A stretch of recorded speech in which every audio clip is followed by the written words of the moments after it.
This is Jeff Altman, Big Game Hunter. Welcome to Job Search Radio. Are you looking for a new job or interested in leveling up? Job Search Radio is your go-to resource for insider tips on job hunting and growing your career. Here's your host, Jeff Altman. This is episode 213 of Job Search Radio.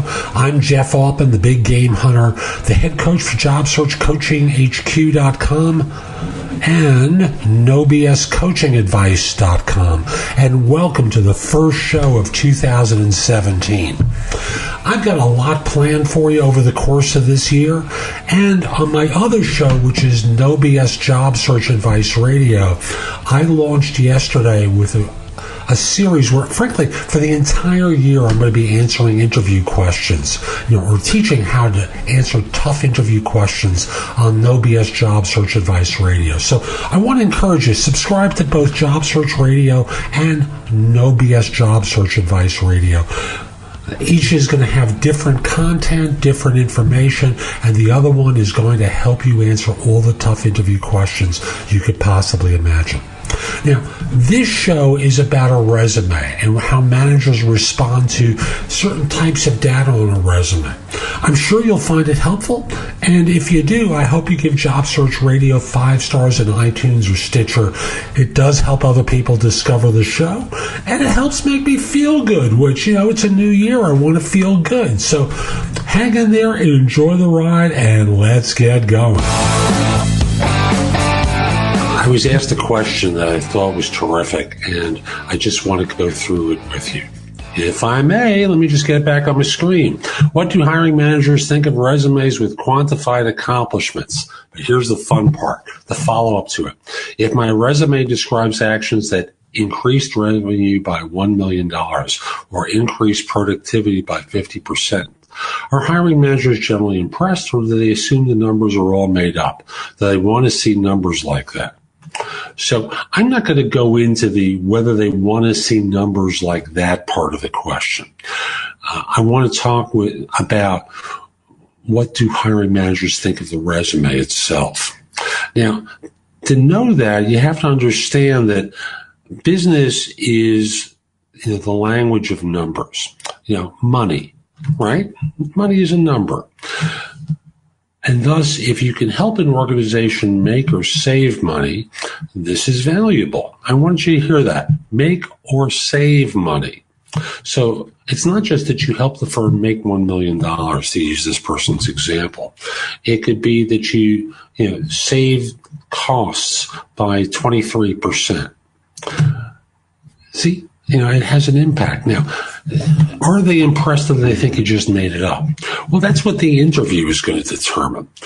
So understand, you can throw a number around, but unless you can back it up, you're going to get chopped up like you were put into a Cuisinart, So I'll simply say that, yes, they like to see numbers, because otherwise you're just reciting tasks. Now, I am responsible for such and such. Great. What did that do? How did it impact the firm that you work for? Now, even if you work in a job that you consider low level, there's a way that you can use numbers to your advantage. So, for example, I'll use a call center example, not because I think it's low level, but it's one that you can, clearly understand.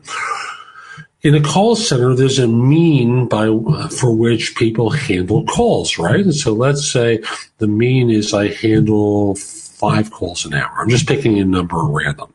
And you handle 8.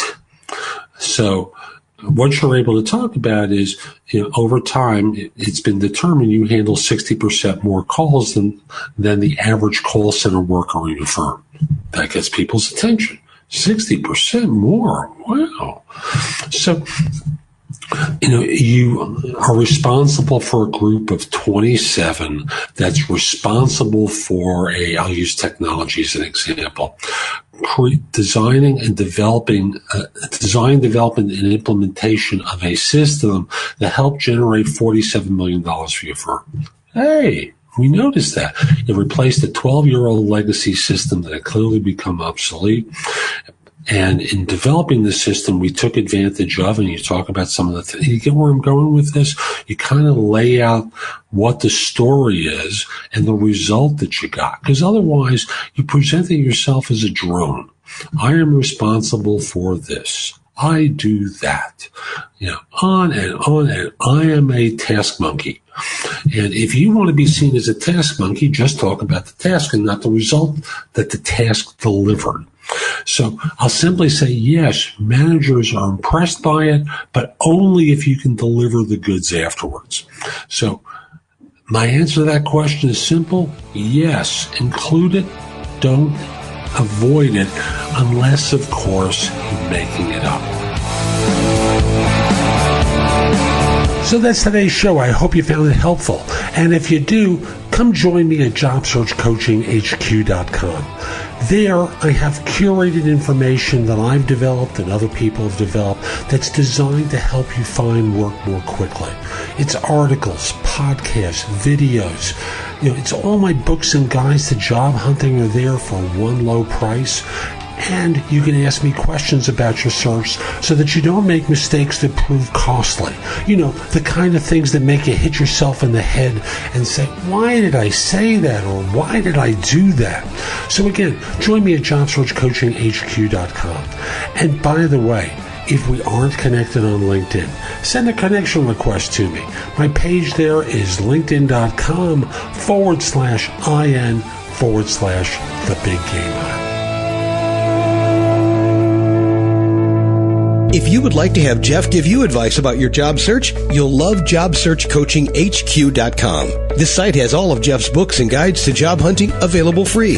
The ability to have Jeff answer your questions, plus podcasts and videos that'll help you with all the different parts of a job search, including writing a winning resume and cover letter, great answers to interview questions, how to negotiate effectively, whether you want an easy way or want to get tough, plus a community of people like you who you can get advice from. The site again is JobSearchCoachingHQ.com. That's JobSearchCoachingHQ.com.